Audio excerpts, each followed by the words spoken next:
Okay, चलो चलो चलो, दिस इज पिछले लेक्चर में हमने देखा था, क्या देखा था?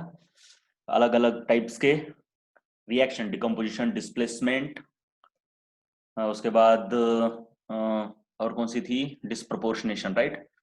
डिस्प्लेसमेंट रिएक्शन जो है, सिंगल डिस्प्लेसमेंट, वो बहुत ही इंपॉर्टेंट है। उससे हम रिएक्टिविटी सीरीज फाइंड आउट कर सकते हैं। जो मोर रिएक्टिव होता है वो लेस रिएक्टिव वाले को डिस्प्लेस करता है। उसमें हमने देखा कि जब पीरियोडिक टेबल हम लेते हैं तो उसमें अगर आपके पास कुछ ए बी सी है तो मेटल में नीचे वाला ऊपर वाले को डिस्प्लेस करता है, और इधर P Q R non metal में है तो ऊपर वाला नीचे वाले को डिस्प्लेस करता है। ये करेक्ट है क्या मैंने जो कहा? बोलो एक बार, मुझे कंफर्म करो। यही लिखवा के दिया है मैंने कल, बोलो यस और नो। अरे निखिल, जल्दबाजी मत करो, दिमाग लगाओ और बोलो। दिमाग लगाने के बाद बोलना है।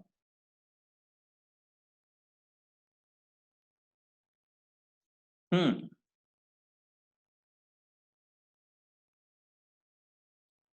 और कोई?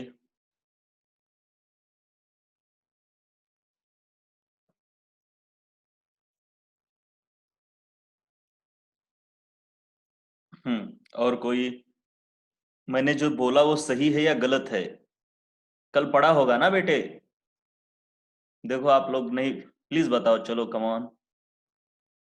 अच्छे बच्चे हैं, प्यारे बच्चे हैं, कम ऑन। शुभम, दिमाग साधना, बस क्या कर दिया। अब तक सर जब जब ऐसा पूछते हैं तो उसका आंसर नो होता है, तो इस बार भी नो होगा। मैथमेटिकल इंडक्शन से दिमाग लगाते हैं। अरे आप लोग लॉजिक लगाओ यार। मैं सच बोल सकता हूँ, झूठ बोल सकता हूँ, मैंने आपको लिखवा के दिया है, पढ़ाया है, आप लोग बस उसके हिसाब से बोलो। ना कि सर पिछली बार सर ने क्या किया था तो इस बार भी ऐसा ही करेंगे। ऐसा थोड़ी होता है। जब जब सर ने पूछा है ऐसा क्वेश्चन तो उसका आंसर नो ही होता है। सर कुछ ना कुछ गलत ही कर देते हैं, तभी अब ऐसा पूछते हैं।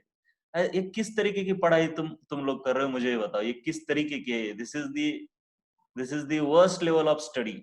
ठीक है, आई एम सॉरी टू से, but this is worst level of study बेटा। ऐसे थोड़ी होता है सिर्फ कांचन एक अकेला बंदा है जिसने सही आंसर दिया है, ऐसे नहीं होता बेटा। पढ़ो ना, मैंने कल लिखवा के दिया है, सब कुछ पढ़ाया है, बस पढ़ा नहीं आप लोगों ने। बाकी लोग तो बोल ही नहीं रहे।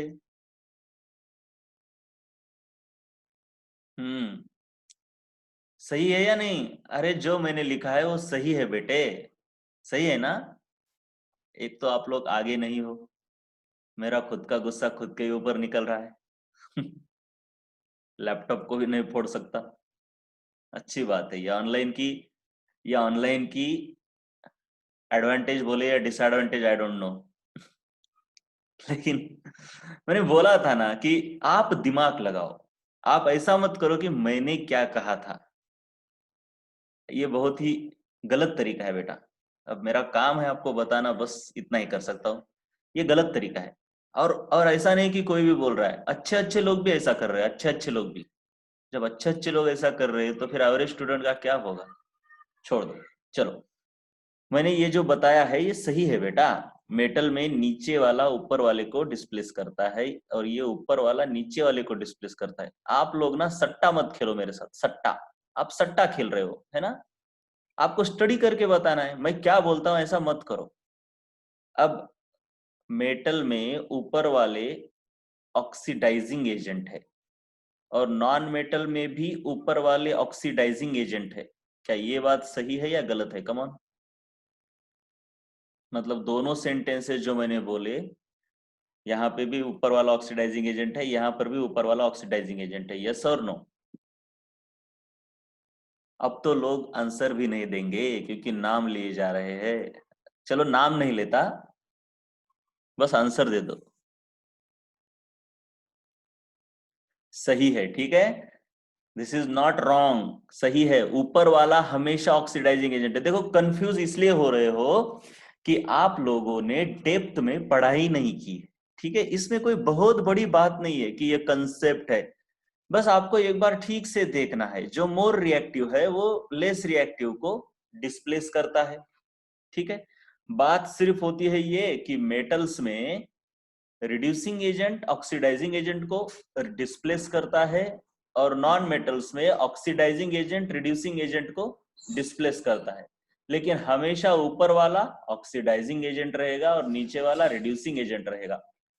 कंफ्यूज होना नहीं है, बैठ के ठीक से देखना है कि कहाँ पे क्या हो रहा है।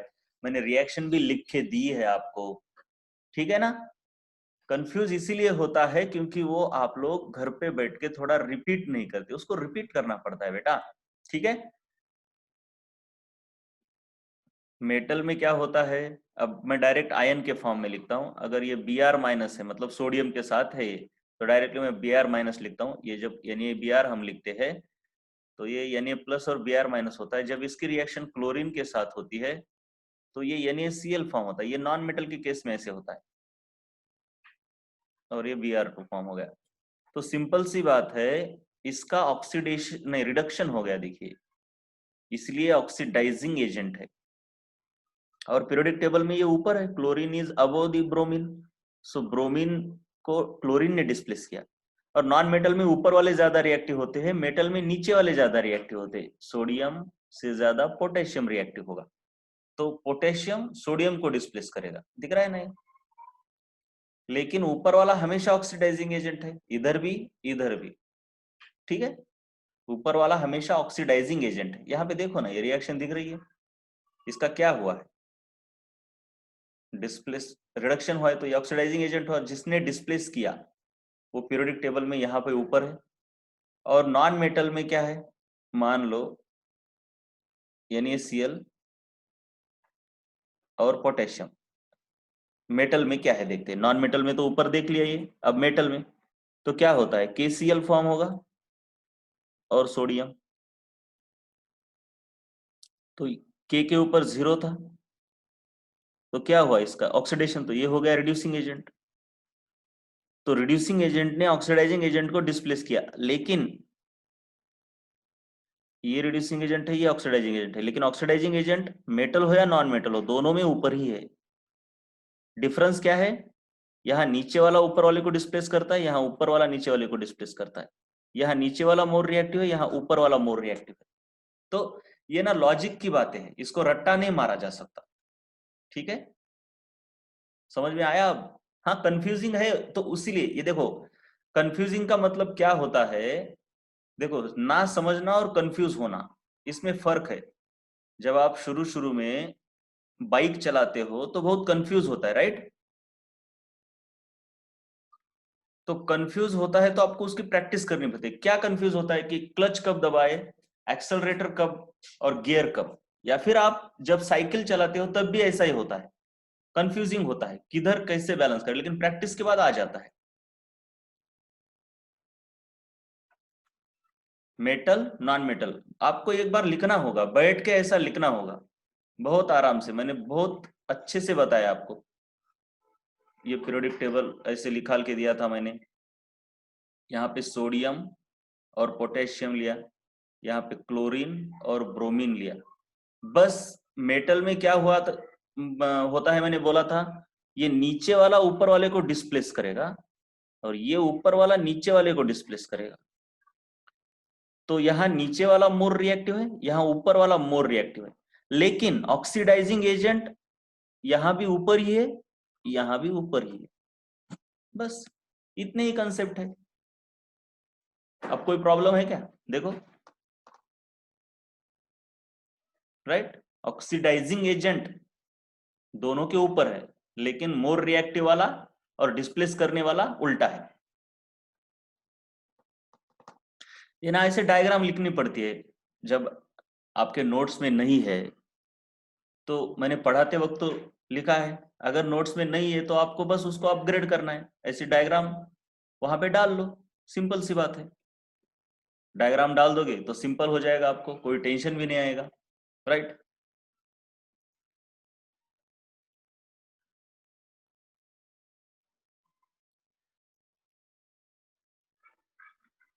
चलो, ये कल देखा था हमने। उसके बाद हमने ऑटो रेडॉक्स रिएक्शन या डिस्प्रोपोर्शनेशन रिएक्शन देखी थी। उसमें क्या होता है बेटा, सिंपल है, एक ही स्पीसीज का ऑक्सीडेशन और रिडक्शन होता है, ठीक है। अब सम कंफ्यूजिंग टर्म्स हमको देखनी है केमिस्ट्री में अभी तक जो हमने देखा है। जो 11th क्लास वाले हैं उनको जरा फॉर्मल चार्ज के बारे में पता नहीं होगा, और टेंशन मत ले, केमिकल बॉन्ड चैप्टर में हो जाएगा, ठीक है। तो ऑक्सीडेशन स्टेट का मतलब होता है जब हम इलेक्ट्रॉन मतलब बॉन्ड को हेट्रोलाइटिकली ब्रेक करते हैं और हाइपोथेटिकल जो चार्ज आता है उसे ऑक्सीडेशन स्टेट कहा जाता है। मतलब मैं एक एग्जांपल लेके ही बताता हूं, यहाँ पर कोवैलेंसी ऑक्सीडेशन स्टेट, ये क्या क्या अलग है देखो। एक हाइड्रोजन आइसोसाइनाइड है, ये इस तरीके से बॉन्ड है, हाइड्रोजन साइनाइड नहीं है, आइसोसाइनाइड। अगर साइनाइड होता तो ऐसा होता, यहाँ पे कार्बन के ऊपर एक ऐसी जोड़ी होती है इलेक्ट्रॉन की। अब यहाँ पर देखिए ऑक्सीडेशन स्टेट नाइट्रोजन की अगर निकालोगे तो -3 आ जाएगी। अब मैंने बताया है किस तरीके से आती है, बॉन्ड को कैसे ब्रेक करना है वगैरह वगैरह, ये तो पता है ना आपको। लेकिन अगर इसका फॉर्मल चार्ज निकालोगे ना बेटा, फॉर्मल चार्ज, फॉर्मल चार्ज की डेफिनेशन मैंने केमिकल बॉन्ड चैप्टर में आपको बताई, उसका फॉर्मूला इस तरीके से होता है। 11th वालों को नहीं समझेगा, टेंशन भी मत लो उसका भी, मैं बस क्लैरिफाई कर रहा हूं। फॉर्मल चार्ज होता है valence electron minus number of bonds 2 into lone pair. तो नाइट्रोजन के आजू बाजू में वैलेंस इलेक्ट्रॉन ओरिजिनली 5 रहते हैं, माइनस, ठीक से देखो formula, valence electron minus N B, इधर लिख लेता हूं,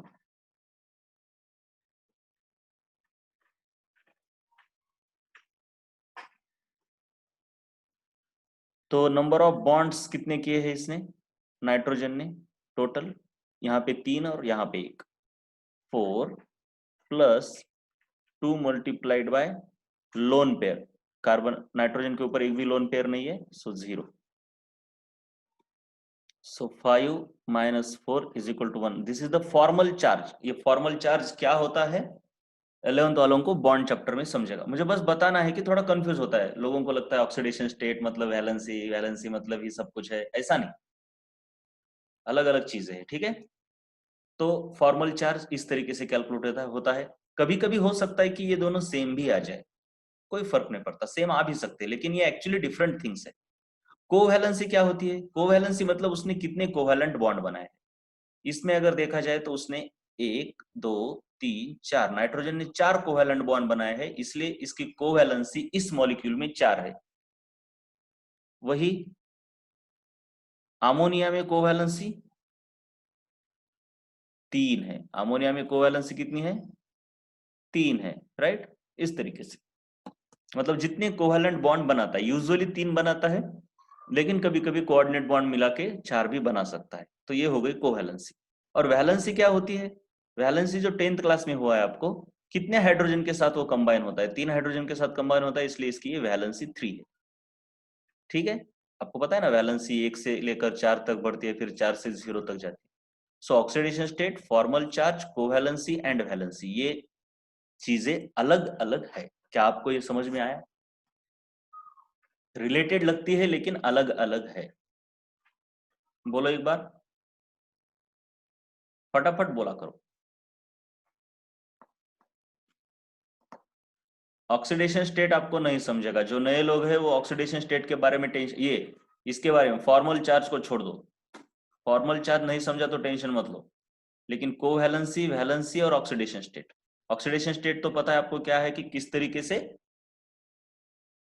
हेट्रोलाइटिक बॉन्ड ब्रेक करने पर हाइपोथेटिकली कितना चार्ज आता है, ये हमने देखा भी है किस तरीके से निकाला जाता है। कोवैलेंसी मतलब कोवैलेंट बॉन्ड कितने बनाए, और वैलेंसी मतलब कितने हाइड्रोजन के साथ वो कंबाइन होता है। जैसे कि ऑक्सीजन 2 हाइड्रोजन के साथ कंबाइन होता है तो उसकी वैलेंसी 2 है। क्लोरीन 1 हाइड्रोजन के साथ कंबाइन हो सकता है तो इसकी वैलेंसी 1 है। लेकिन कोवैलेंसी क्लोरीन की यहां पर 1 है, लेकिन यहां पर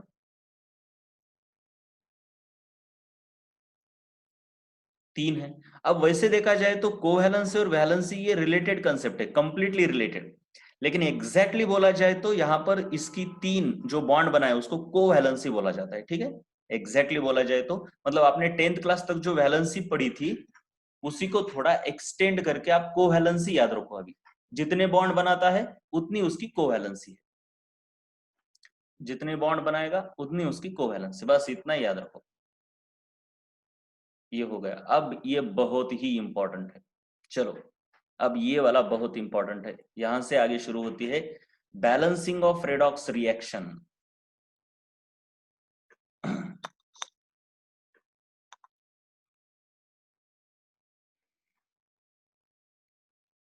चलो सबसे पहले बैलेंसिंग ऑफ रेडॉक्स रिएक्शन हम अलग अलग तरीके से कर सकते हैं, जैसे कि हमने स्टोइकियोमेट्री में भी ट्रायल एंड एरर मेथड देखी थी। अब यहाँ पे सब कुछ देखेंगे हम बैलेंसिंग ऑफ रेडॉक्स रिएक्शन किस तरीके से किया जाता है। एक है आपकी ऑक्सीडेशन नंबर मेथड, दूसरी है आयन इलेक्ट्रॉन या फिर हाफ रिएक्शन मेथड बोलते हैं उसको।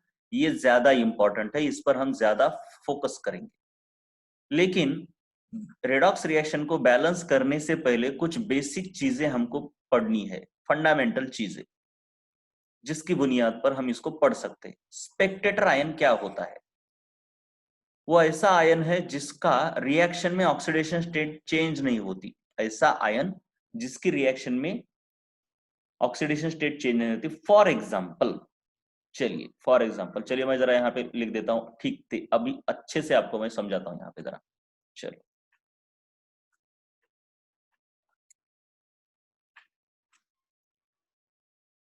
अब सबसे पहले ये ऊपर जो लिखे हुए हैं ये मॉलिक्यूल्स है। ये potassium dichromate, sodium bisulphide, sorry sodium sulphide, chromium sulphate, sodium sulphate, ये अलग अलग मॉलिक्यूल्स है, तो इसे मॉलिक्यूलर रिएक्शन बोला जाता है, ठीक है। मॉलिक्यूलर रिएक्शन मॉलिक्यूल्स के फॉर्म में। लेकिन अब देखा जाए, मैं अगर इन आयोनिक कंपाउंड्स को, एक्चुअली ये रिएक्शन होती है पानी के अंदर, तो जब इनको पानी के अंदर डाला जाता है तो आयोनिक कंपाउंड मॉलिक्यूल के फॉर्म में रहते नहीं, वो डिसोसिएट होते हैं। जैसे कि सोडियम क्लोराइड, इसको अगर पानी में डाला जाए तो ये NaCl नहीं रहता, Na प्लस और Cl माइनस एक दूसरे से टूटकर एक दूसरे से दूर चले जाते हैं। आयोनिक कंपाउंड्स पानी में डालने के बाद डिसोसिएट होते हैं। ये आपको 10th क्लास में भी हुआ है, कंफर्म करो यस और नो। 9th क्लास में हुआ है शायद। टूट जाते हैं, उनके आयंस में टूट जाते हैं। बोलो यस और नो। हाँ ठीक है। अब देखो इसके अगर मैं आयंस लिखता हूं, अब आपको 9th क्लास में सभी आयंस दिए थे, एक आयन है पोटेशियम, दूसरा है डाइक्रोमेट। तो आयंस के फॉर्म में, ये अभी बैलेंस नहीं है रिएक्शन, बस अभी आयंस के फॉर्म में लिख रहा हूं मैं। ये आपका पोटेशियम है और डाइक्रोमेट आयन है Cr2O7 2 माइनस, इस तरीके से होता है ये डाइक्रोमेट आयन, राइट। उसके बाद है ये सोडियम, सोडियम सल्फेट। तो इसमें 2 आयन कौन से सोडियम प्लस और ये सल्फाइड माइनस, ऑफकोर्स 2 माइनस। अब प्रोडक्ट्स लिखते हैं हम। फिर इधर है, इधर अगर देखा जाए तो अभी क्रोमियम के ऊपर कितना चार्ज होगा, बोलो मुझे, come on. 2 plus 3 plus, cross multiplication of ions, इससे हम कंपाउंड फॉर्म करते हैं। तो उस हिसाब से बताओ क्रोमियम के ऊपर चार्ज कितना होगा, कमॉन। 9th क्लास में भी हुआ है आपको, ये आपको हुआ है। क्रॉस मल्टीप्लीकेशन ऑफ आयंस, इससे हम कंपाउंड फॉर्म करते हैं, राइट। मतलब सिंपल है कि ये जो है, ये वाला चार्ज इसके ऊपर होता है और ये वाला चार्ज इस आयन के ऊपर होता है, उल्टा होता है, राइट। तो क्रोमियम के ऊपर 3 प्लस चार्ज आएगा और सल्फेट के ऊपर 2 माइनस चार्ज। फिर से सोडियम सल्फेट को हम कैसा लिखेंगे, सोडियम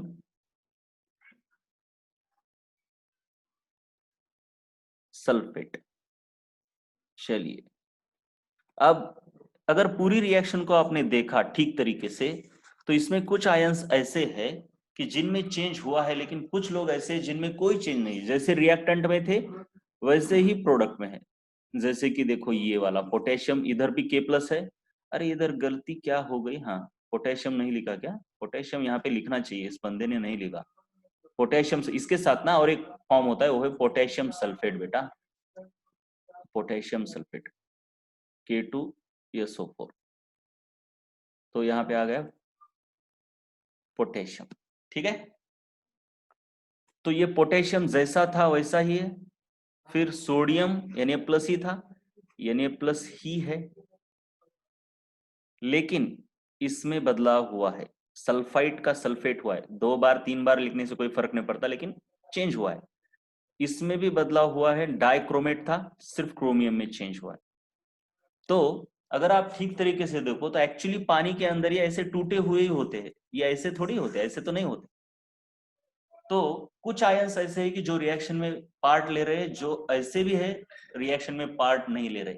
तो जो रिएक्शन में इन्वॉल्व नहीं है, अब रिएक्शन मतलब मान लो कि रास्ते पे चला हुआ एक झगड़ा है,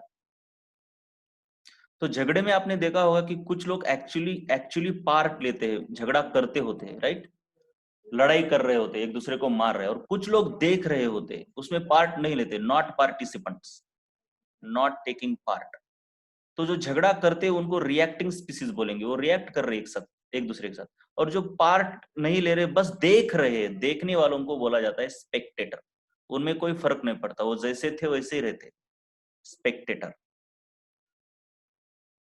लेकिन जो झगड़ा करते हैं वो टूट जाते हैं, फूट जाते हैं, राइट, उनमें बदलाव होता है झगड़े के पहले और झगड़े के बाद, राइट। तो मुझे बोलो इस सोडियम और क्रोमियम को, पोटेशियम को आप क्या बोलेंगे, रिएक्टिंग स्पीसीज या स्पेक्टेटर बोलेंगे, बोलो फटाफट बोलो। सोडियम और पोटेशियम को क्या बोलेंगे, स्पेक्टेटर बोलेंगे, राइट, क्योंकि उनमें कोई बदलाव नहीं हो रहा, जैसे है वैसे ही रह रहे। तो जिनमें कोई चेंज ही नहीं हो रहा, तो उसको क्या करेंगे, बस उसको काट दो, इधर से भी काट दो, इधर से भी काट दो। उसको लिखना ही क्यों है, अरे जिसमें बदलाव ही नहीं हो रहा बेटा, उसको लिखना ही क्यों है। अब आप लोग समझोगे कैसे, देखता दिखाता हूं मैं। अब आप कोई रिएक्शन करते हो, मान लो ये रिएक्शन है, इसमें इसके अंदर कार्बन डाला है, ऑक्सीजन डाला है, और यहाँ पर कुछ गोल्ड भी है। और आपकी रिएक्शन क्या हो रहे है, कार्बन ऑक्सीजन के साथ रिएक्ट होके क्या बना रहा है, कार्बन डाइऑक्साइड। अब गोल्ड तो ऑक्सीजन के साथ रिएक्ट नहीं होता, प्योर है। तो गोल्ड नहीं है तो क्या आप लिखोगे क्या इधर, अरे रिएक्शन से पहले भी गोल्ड था, उसके बाद भी गोल्ड है। अरे भाई रिएक्शन से पहले तो बोतल भी थी, ये बोतल भी तो थी, तो वो भी लिखोगे क्या, ये बोतल, ये बोतल। अरे भाई रिएक्शन के पहले तो तुम भी थे, और बाद में भी तो तुम ही हो, बदल थोड़ी गए। तो तुम लिखोगे क्या, मी, जो भी आपका नाम है, मान लो Rahul before reaction, Rahul after reaction. अरे दुनिया में कितनी सारी चीजें हैं जो रिएक्शन में, हमारी जो काम की चीजें है उसको छोड़ के और भी तो रिएक्शन से पहले भी थी रिएक्टेंट, और वैसे की वैसे बाद में भी है, जिनके ऊपर रिएक्शन का कोई परिणाम ही नहीं है। वो तो फिर उसके बाद इसका ये जो ऊपर वाला जो ये कवर है, ये कवर भी तो था रिएक्शन से पहले, तो उसको भी लिखोगे आप। तो रिएक्शन के अंदर किसको किसको लिखोगे, तो सिंपल सी बात है, जिनमें चेंज नहीं हुआ उनको रिएक्शन में लिखना ही नहीं है ना, छोड़ दो, थोड़े ही लिखेंगे इनको, इनको छोड़ दो, बस छोड़ दो, हो गया। तो इस रिएक्शन को, ऊपर वाली रिएक्शन को भी मैं क्या कर सकता हूं, बेटा जिसमें चेंज हुआ है उन्हीं को लिख लेता हूं ना, जिसमें चेंज हुआ ही नहीं है उसको क्यों लिखना। तो ये जो स्पेक्टेटर आयंस है, इनको मैं काट रहा हूं, ठीक है। तो मेरा कौन कौन आएगा रिएक्शन में, बस ये, अरे इनको बॉक्स कर लेता हूं, राइट। इसको भी लिखना चाहिए, इसको भी लिखना चाहिए, इसमें भी बदलाव हुआ है, इस बंदे मतलब ये भी बदला हुआ है, ये भी बदला है, और ये तो सेम ही है, ये दोनों सेम ही है।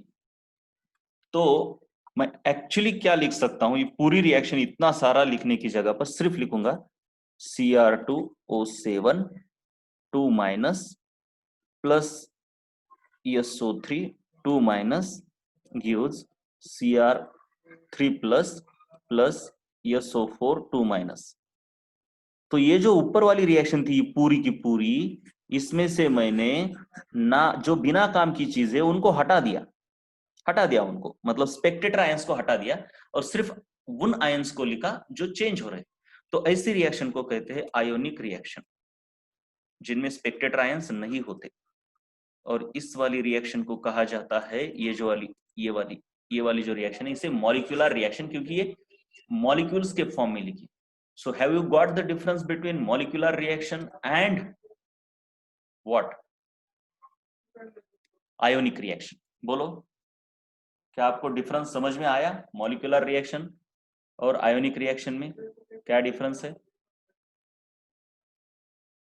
और स्पेक्टेटर आयन किनको कहा जाता है? ठीक है, तो ये बेसिक चीज आपको बतानी थी, ये मैंने बता दी।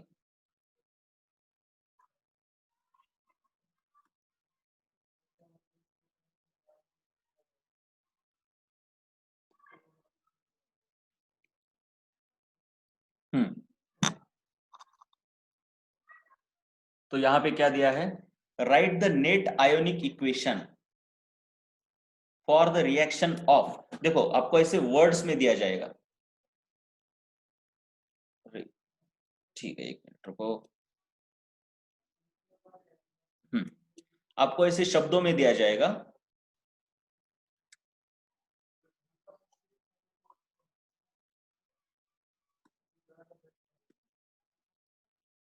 ऐसे वर्ड्स में क्वेश्चन दिया जाएगा, इसको पढ़ो पहले, मैं बताता हूं सब कुछ। पहले इस क्वेश्चन को पढ़ो, टेक्स्ट को पढ़ो, बस बाकी छोड़ दो।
ओके, तो इस तरीके से जब दिया जाता है तो आपको बस देखना है रिएक्शन ऑफ पोटेशियम डाइक्रोमेट, मतलब रिएक्टेंट है ये पोटेशियम डाइक्रोमेट, और ये है, ये देखिए पोटेशियम डाइक्रोमेट, ये ब्रैकेट में 6 लिखा है। 6 मतलब उसमें जो क्रोमियम है ना, क्रोमियम का क्या ऑक्सीडेशन स्टेट 6 होता है, with sodium sulphide, sodium sulphide के साथ रिएक्शन है, मतलब ये पोटेशियम डाइक्रोमेट देखिए ये वाला, और ये है आपका सोडियम सल्फाइड, ये दोनों रिएक्टेंट है इन एन एसिड सॉल्यूशन। छोड़ दो एसिड सॉल्यूशन के बारे में अभी टेंशन मत लो।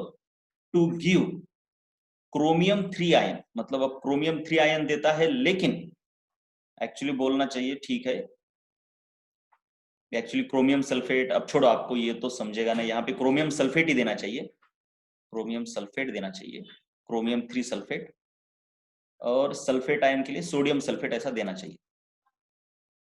इन्होंने डायरेक्टली क्यों ऐसा दिया है वो भी बताता हूँ, जल्दबाजी मत करो बस। सोडियम सल्फेट ऐसा देना चाहिए। तो ये है आपका क्रोमियम सल्फेट और ये है आपका सोडियम सल्फेट। तो इसको अभी आपको क्या करना है, मैं बताता हूं कि इन्होंने ये एनसीईआरटी में दिया है शायद, ये ऐसा क्यों दिया है, ऐसा क्यों दिया है, ये मैं आपको बाद में बताता हूं। अभी तो मैंने क्या बताया कि क्रोमियम सल्फेट और सोडियम सल्फेट ऐसा दिया है। तो ये आपके रिएक्टेंट है और ये आपके प्रोडक्ट है। क्वेश्चन पढ़ के इतना तो समझ रहा है? बोलते रहो, क्वेश्चन पढ़ के इतना तो समझ रहा है?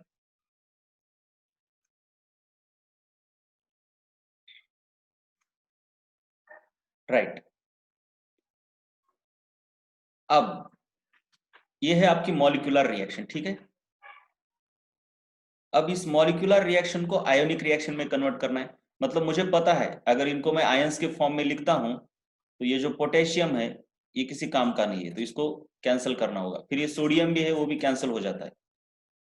ठीक है। इधर भी ये क्रोमियम चेंज होता है। क्रोमियम को अगर देखोगे आप, इसके ऑक्सीडेशन स्टेट, मतलब क्रोमियम इधर अलग ही है, देखो वो तो देखना पड़ेगा आपको ठीक से, मतलब जिसकी ऑक्सीडेशन स्टेट चेंज होती है वो आपको लिखना पड़ेगा।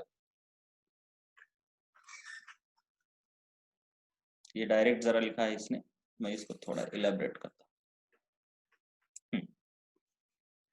तो सबसे पहले तो ये आपने रिएक्टेंट्स लिखे, अब आपको इसको कन्वर्ट करना है आयोनिक रिएक्शन में। तो सबसे पहले इनके ये K+, ये Cr2O7 2- plus Na+ plus sulphide 2-, उसके बाद क्रोमियम 3+, उसके बाद सल्फेट 2-, इसके बाद Na+, इसके बाद सल्फेट 2-। तो सिंपल सी बात है, सिंपल, बहुत ही सिंपल, ठीक है, बहुत ही सिंपल। तो ये जैसा था, अरे फिर से इधर पोटेशियम सल्फेट नहीं लिखा, अब आपको बाद में समझेगा कि ऐसा क्यों नहीं लिखा होगा, बाद में समझेगा, अभी टेंशन मत लो, मैं बताता हूँ। क्योंकि ना ये एनसीईआरटी वाले भी क्या करते हैं ना, जो स्पेक्टेटर आयन होते हैं उनके बारे में क्वेश्चन में बताते नहीं actually, to give chromium sulphate, sodium sulphate and potassium sulphate, ऐसा होना चाहिए, ठीक है। तो इधर पोटेशियम सल्फेट, बाद में मैं जस्टिफाई करूंगा क्वेश्चन में जो कुछ भी लिखा है सही क्यों है। तो लेकिन शुरू में जब बच्चे पढ़ रहे होते हैं ना, तो ऐसा नहीं करना चाहिए, शुरू में पूरा डिटेल में देना चाहिए, राइट। तो ये और ये कैंसिल हो गया, उसके बाद ये और ये कैंसिल हो गया। लेकिन ये सल्फर और ये सल्फर नहीं कैंसिल होता, क्योंकि अगर आप कैलकुलेट करोगे, अब आपको पता है, तो यहाँ पे सल्फर की ऑक्सीडेशन स्टेट कितनी आती है मुझे बताओ, कम ऑन क्विक। यहाँ पे और यहाँ पे दोनों को कॉमा करके बताना है मुझे, दोनों तरफ। सल्फर की ऑक्सीडेशन स्टेट इक्वेशन मेथड से निकालो, इक्वेशन मेथड से, दोनों तरफ बोलो। दीपक ठीक से देखो, -2 ऊपर चार्ज है बेटा, उसको भूलना नहीं, इस चार्ज को भूल गए। यस कांचन सही है। ज्ञानेश्वरी जरा ऊपर देखो ना, चार्ज है उसके ऊपर, वो -2 चार्ज को भूल रहे हो। ओमकार सही है, अंजलि सही है, अब सही है। ज्ञानेश्वरी निकालो, कम ऑन, इस ऊपर वाले चार्ज को भूल गए। एक बार फिर से मैं बताता हूं, जो लोग गलतियां कर रहे हैं, देखो एक बार, चार्ज नहीं भूलना चाहिए, ये x और ऑक्सीजन का है -2, तो x multiplied by 1 plus -2 multiplied by 3 is equal to 0 लिखा होगा आप लोगों ने, लेकिन ऐसा नहीं है बेटा, इज इक्वल टू यहाँ पे -2 होना चाहिए ना, क्योंकि ऊपर चार्ज है ना -2। तो ये कितना होगा, x -6 इज इक्वल टू -2, तो x इज इक्वल टू 4 आ जाता है, समझे। और यहाँ पे x इज इक्वल टू 6 आता है, तो 4 है, भूलना नहीं है बस। तो यहाँ पे ऑक्सीडेशन स्टेट है इसकी 4, यहाँ पे है 6, तो ये स्पेक्टेटर आयन है या नहीं है, बोलो, इज इट स्पेक्टेटर और नॉट स्पेक्टेटर, नॉट, तो उसको कैंसिल नहीं करेंगे। सेम तरीके से क्रोमियम की यहाँ पे ऑक्सीडेशन स्टेट निकाल के बताओ मुझे, चलो फटाफट, what is the oxidation state of chromium.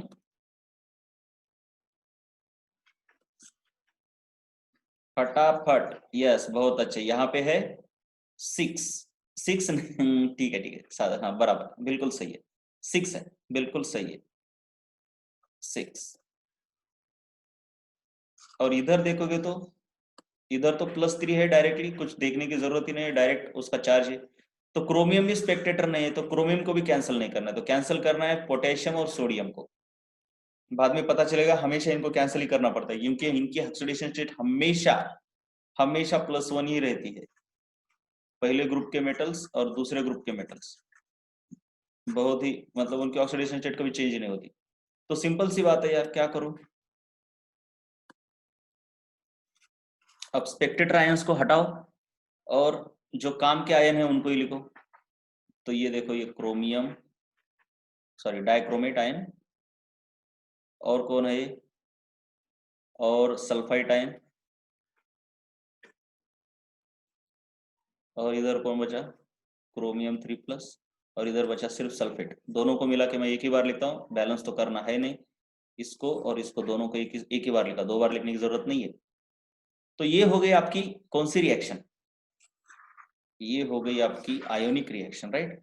अब मुझे बताना है कि उन्होंने क्वेश्चन में ऐसा क्यों लिखा था। उन्होंने क्या किया था, क्वेश्चन बताते वक्त क्या किया उन्होंने, प्रोडक्ट को मॉलिक्यूलर फॉर्म में बताया, मतलब क्या बोला, पोटेशियम डाइक्रोमेट और सोडियम सल्फाइड, और रिएक्टेंट को सिर्फ उनने आयन के फॉर्म में बोला। कोई गलती नहीं है, क्योंकि जरूरत ही नहीं है, समझ ही जाते हैं। जब आप मैच्योर हो जाएंगे थोड़ा भी, तो आपको समझेगा कि यार ये पोटेशियम का कुछ काम नहीं है, सोडियम का भी कुछ काम नहीं है, इनको हटाओ। और इधर उन्होंने बताया नहीं, क्योंकि कोई जरूरत नहीं, क्योंकि जरूरत ही नहीं। उन्होंने क्या बोला, क्रोमियम सल्फेट की जगह सिर्फ क्या बोले, प्रोडक्ट में क्या होना चाहिए, chromium 3 ion. Write the ionic reaction for getting, for the reaction between, इसको क्या बोला इन्होंने, potassium dichromate and sodium sulphide to get chromium 3 ion and sulphate ion. मतलब रिएक्टेंट को मॉलिक्यूलर फॉर्म में बोला और प्रोडक्ट को आयंस के फॉर्म में बोला। कोई प्रॉब्लम है, समझा अभी। रिएक्टेंट को किसके फॉर्म में बोला, मॉलिक्यूल के फॉर्म में, और प्रोडक्ट किसके फॉर्म में दिए, आयन के फॉर्म में। समझा क्या, मतलब क्वेश्चन ऐसा क्यों था। रिएक्टेंट को मॉलिक्यूल्स के फॉर्म में बोला, पोटेशियम डाइक्रोमेट, और प्रोडक्ट को आयन के फॉर्म में। एक्चुअली उन्होंने क्या बोलना चाहिए, right the reaction, ionic reaction for reaction between potassium dichromate and sodium sulfite to get chromium sulfate, sodium sulfate and potassium sulfate। या फिर उन्होंने कैसा बोलना चाहिए, write down the reaction between, सिर्फ इसको ले लो, इतना ही ले लो, dichromate ion, sulphite ion to give chromium 3 ion और सल्फेट आयन। लेकिन उन्होंने क्या किया है, इसको मॉलिक्यूल के फॉर्म में बोला, इनको आयन के फॉर्म में बोला। तो कोई फर्क नहीं पड़ता, क्योंकि थोड़ी सी मैच्योरिटी आने के बाद ये बहुत ही जल्दी समझ जाता है। कोई टेंशन लेने की जरूरत नहीं, कोई टेंशन लेने की जरूरत नहीं। चलो यहां तक क्लियर है क्या सब कुछ, यहां तक जो भी मैंने बोला सब कुछ क्लियर है क्या। अरे ये क्या हो रहा है,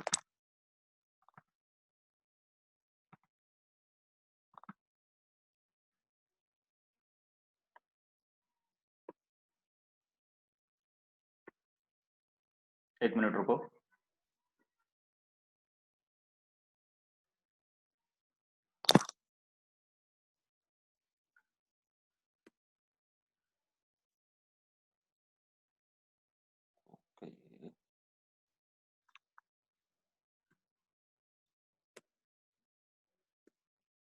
एक मिनट रुको।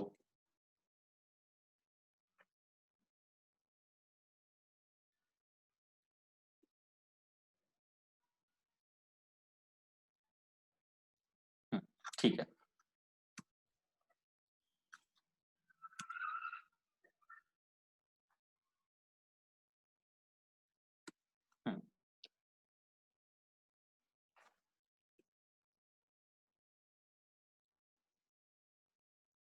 अब देखेंगे आगे। तो अभी आपको समझ में आया कि आयोनिक रिएक्शंस क्या होती है, और बहुत ही इंपॉर्टेंट वही होती है केमिस्ट्री में। आप आगे चल के देखोगे कि ज्यादातर बार आपको आयोनिक रिएक्शंस ही दी हुई है, बहुत बार। मतलब ऑर्गेनिक नहीं, इनऑर्गेनिक केमिस्ट्री में कई बार आपको आयोनिक रिएक्शंस दिखेगी, और टेंशन नहीं लेना है। अब टेंशन आएगा भी नहीं, रेडॉक्स रिएक्शन पढ़ने के बाद टेंशन आएगा ही नहीं उनका। तो चलिए अब आगे। अब हमको देखना है कि रिएक्शंस को बैलेंस कैसे करते हैं by using two methods. Redox reaction को बैलेंस कैसे किया जाता है by using two methods. Which are two methods, one is oxidation half reaction, दूसरी रिडक्शन हाफ रिएक्शन। तो अगर आप देखोगे, सॉरी, दो मेथड है आपकी।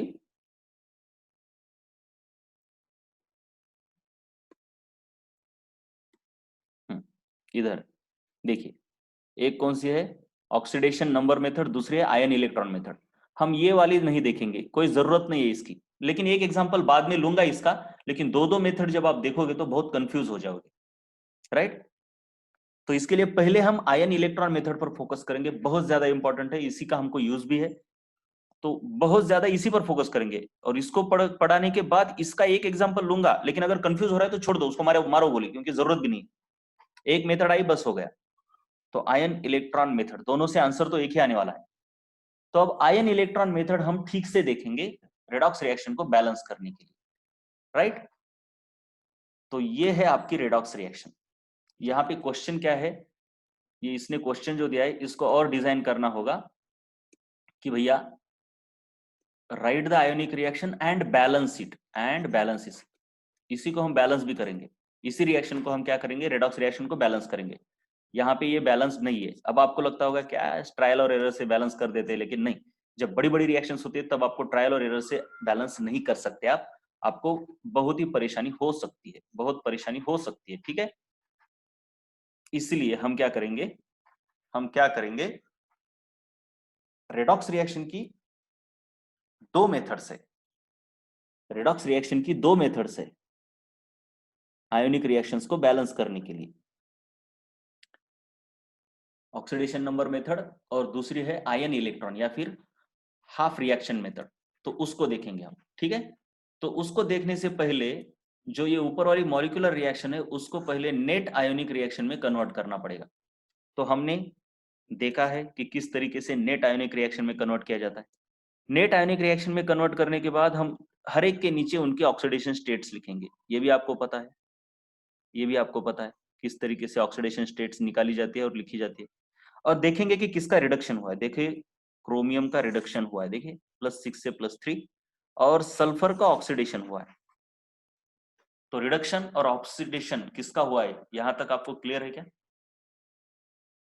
बोलो जरा, यहां तक क्लियर है क्या? मतलब किसका ऑक्सीडेशन हुआ है और किसका रिडक्शन हुआ है, ये क्लियर है या नहीं? बोलो एक बार।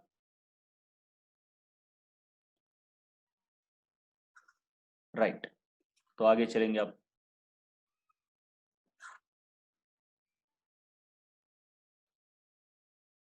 तो अब रिडक्शन और ऑक्सीडेशन को ऐसे अलग अलग लिख लेंगे कि मेथड कैसे, देखिए आप, ये देखिए, ये ऑक्सीडेशन वाली रिएक्शन जो है उसको इधर लिखा मैंने। मतलब ये पूरी रिएक्शन है, ये टोटल रिएक्शन, ये दो रिएक्शन से बनी है। Total reaction is made up of two reactions, one is oxidation reaction, other is reduction reaction. तो हम क्या बोलेंगे इसे, oxidation half reaction, reduction half reaction. So oxidation is half part of the reaction, reduction is half part of the reaction. Therefore, it is called as oxidation half reaction, reduction half reaction. ये देखिए oxidation half reaction यहाँ पे लिखिए, right? Oxidation half reaction कैसे लिखिए, देखिए यहाँ से क्या फॉर्म हुआ, ये यानी सल्फाइड से सल्फेट फॉर्म हुआ है ऑक्सीडेशन में, तो वही लिखा मैंने, सल्फाइड से सल्फेट फॉर्म हुआ है। और रिडक्शन हाफ रिएक्शन में क्या हुआ है, रिडक्शन में क्या हुआ है, डाइक्रोमेट से क्रोमियम फॉर्म हुआ है, राइट, डाइक्रोमेट से क्रोमियम, तो वही लिखा है मैंने यहाँ पे, डाइक्रोमेट से क्रोमियम। ये है ऑक्सीडेशन हाफ रिएक्शन, ये है रिडक्शन हाफ रिएक्शन, और इन दोनों को मिलाओगे तो आपकी ये पूरी रिएक्शन आएगी। चलो यहां तक क्लियर है क्या? बोलो एक बार, यहां तक क्लियर है? Oxidation half reaction, reduction half reaction, जो भी आपको रिएक्शन दी है, नहीं ऑक्सीजन स्पेक्टेटर नहीं है। क्यों नहीं है? क्योंकि उसमें चेंज नहीं हुआ है, लेकिन ऑक्सीजन, मैंने बोला ना, जो आयोनिक होते हैं, जिनके अंदर आयोनिक बॉन्ड है, बस उसको ही काटा जा सकता है। लेकिन इसके अंदर ना, ये सल्फर और ऑक्सीजन के अंदर आयोनिक बॉन्ड नहीं है, उनके अंदर कोवेलेंट बॉन्ड है। और कोवेलेंट बॉन्ड पानी में डालने के बाद टूटता नहीं, नो, ये टूटता नहीं। इसलिए भले ही इसमें कोई चेंज नहीं हो रहा, लेकिन इसको हम कैंसिल नहीं कर सकते, वो सल्फर के साथ रहेगा। लेकिन पोटेशियम जो इसके साथ था या फिर सोडियम जो था, पानी में डालने के बाद वो टूट गया, और वो टूट गया तो इसलिए उसको लिखने की कोई जरूरत नहीं है। लेकिन oxygen is connected with sulphur, therefore we will not cancel it. इसका बहुत सही है, कांचन ने जो क्वेश्चन किया ये बहुत ही सही है। उसने क्या बोला है कि ऑक्सीजन की तो ऑक्सीडेशन स्टेट चेंज नहीं हो रही है ना, -2 ही है, इधर भी -2 ही है, तो ऑक्सीजन स्पेक्टेटर नहीं है क्या? बात बिल्कुल सही है, बिल्कुल स्पेक्टेटर ही बोल सकते हैं, लेकिन वो सल्फर के साथ इतना जुड़ा हुआ है कोवेलेंट बॉन्ड से कि वो पानी में डालने के बाद टूटता नहीं।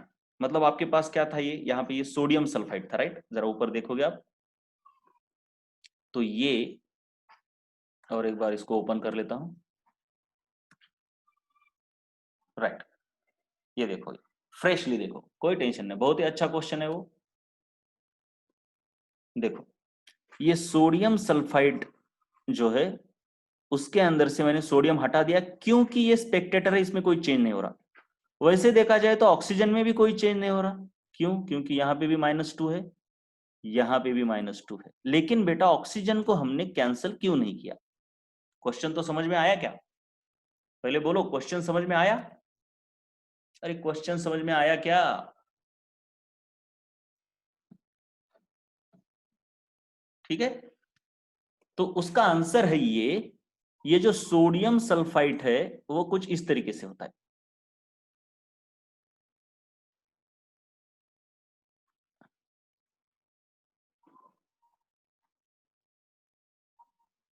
सॉरी, इधर माइनस है, इधर प्लस। तो ये सोडियम और ऑक्सीजन के बीच आयोनिक बॉन्ड है, जबकि यहां कोवैलेंट बॉन्ड है। और पानी में डालने के बाद ये देखिए, ये भी आयोनिक बॉन्ड है। ये आयोनिक बॉन्ड इजीली ब्रेक हो जाते हैं ये, लेकिन ये बॉन्ड ब्रेक नहीं होते, ये वैसे ही रहते। ये कोवैलेंट बॉन्ड पानी के अंदर टूटते नहीं, बस आयोनिक बॉन्ड पानी के अंदर टूटते हैं।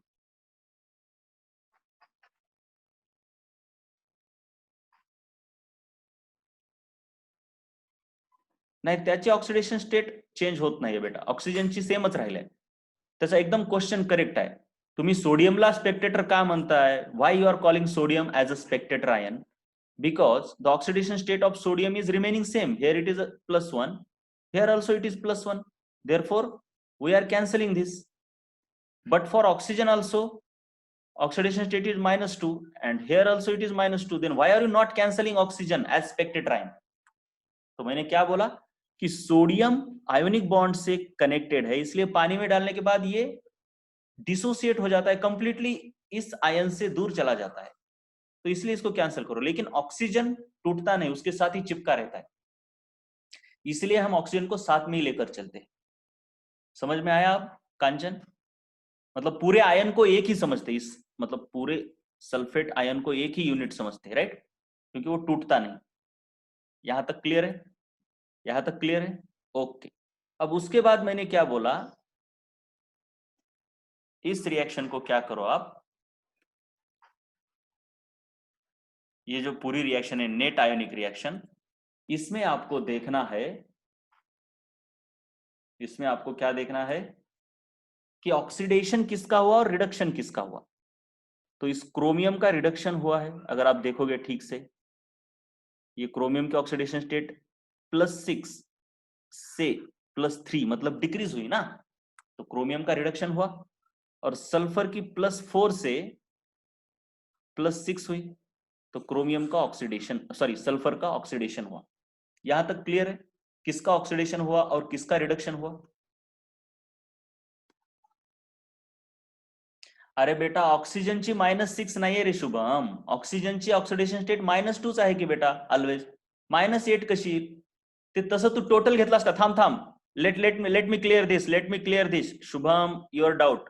सी ऑल पीपल, देखो कंफ्यूज होने की कोई जरूरत नहीं है, धीरे धीरे लेंगे, कंफ्यूज होने की जरूरत नहीं, बिल्कुल शांत रहेंगे, कोई टेंशन नहीं लेगा।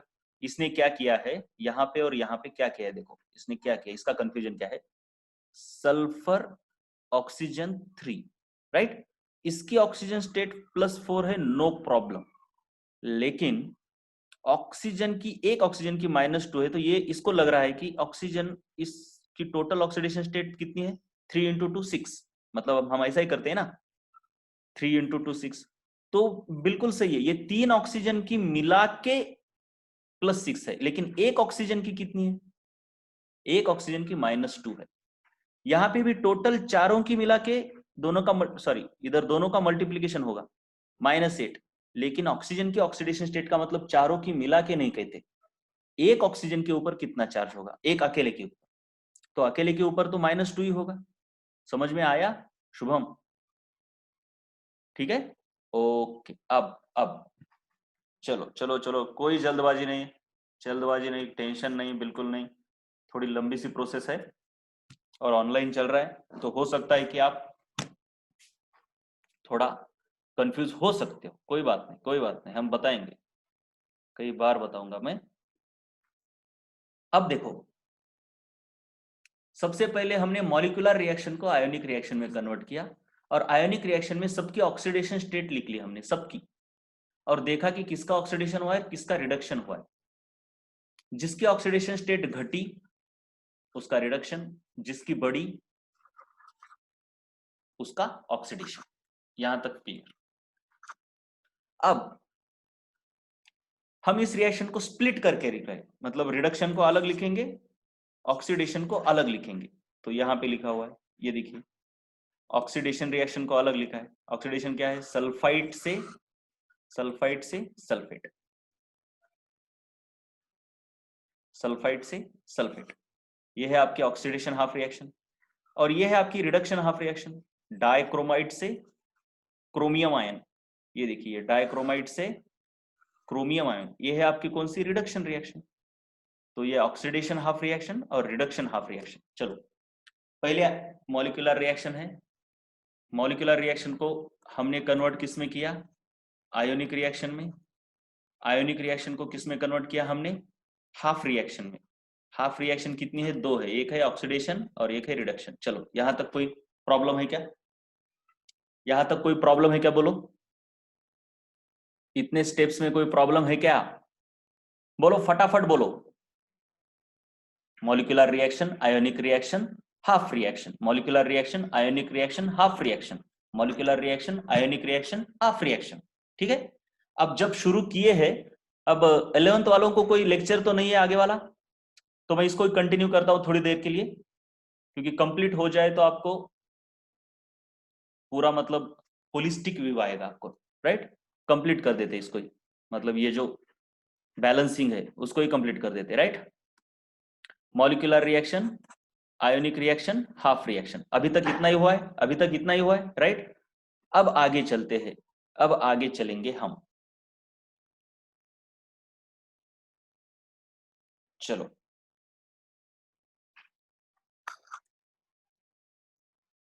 पहले ये दिमाग में घुसा लो पूरा का पूरा, molecular reaction, ionic reaction, half reaction. ये आने के बाद अब आगे चलेंगे। अब हम क्या करेंगे, ऑक्सीडेशन हाफ रिएक्शन और रिडक्शन हाफ रिएक्शन के साथ एक प्रोसीजर फॉलो करेंगे। कैसे फॉलो करेंगे, सबसे पहले इस रिएक्शन में हम कौन से एटम है ये देखेंगे। सल्फर है, ऑक्सीजन है, और कभी कभी हाइड्रोजन होता है। तो हाइड्रोजन और ऑक्सीजन को छोड़ के जो दूसरे एटम होते हैं उन्हें कहा जाता है other atoms. Oxygen hydrogen special होते हैं जरा, उनको छोड़ के जो भी है उन्हें कहा जाता है अदर एटम्स। क्या कहेंगे उन्हें हम, अदर एटम्स। तो सबसे पहले ये जो ऑक्सीडेशन हाफ रिएक्शन है उसमें अदर एटम्स को बैलेंस करना है। तो मुझे बताइए इसमें अदर एटम कौन है, who is the other atom. ठीक है, एक काम करो, मुझे लग रहा है अभी ये बहुत ज्यादा हो गया, कंफ्यूज हो सकता है। एक काम करेंगे हम, अभी तक जो हुआ है उसको लिखेंगे तो आपके दिमाग में जाएगा, ठीक है ना। अभी तक जो हुआ है उसको बस लिखो अभी आप, तो मैं आगे बताऊंगा। लेकिन अभी तक इतना तो समझा ना, क्या समझा, अभी तक क्या आना चाहिए, देखो आपको मॉलिक्यूलर रिएक्शन, उसको आयोनिक में कन्वर्ट करो, और आयोनिक से हाफ रिएक्शन। चलो हाफ रिएक्शन को भी छोड़ दो, आज सिर्फ इतना ही पढ़ो, मॉलिक्यूलर से आयोनिक कैसे फॉर्म होता है, मॉलिक्यूलर से आयोनिक कैसे फॉर्म किया, इतना तो समझा आपको। पहले ये बोलो, मॉलिक्यूलर रिएक्शन से आयोनिक रिएक्शन कैसे फॉर्म होती है, ये समझ में आया क्या। इतना ही बोलो, बस इतना ही बोलो, मॉलिक्यूलर से आयोनिक, मॉलिक्यूलर से आयोनिक, मॉलिक्यूलर से आयोनिक, बस इतना ही। बस उसको ही आज करो, आज शाम को बस मॉलिक्यूलर से आयोनिक कैसे किया जाता है इसको ही ठीक से पढ़ो। बैलेंस कैसे करते हैं ये हम कल के लेक्चर में फ्रेशली देखेंगे, क्योंकि मुझे लग रहा है कि अभी आपका दिमाग पागल हो सकता है, मुझे क्या इसकी आदत हो सकती है, लेकिन ये it is new for you, right.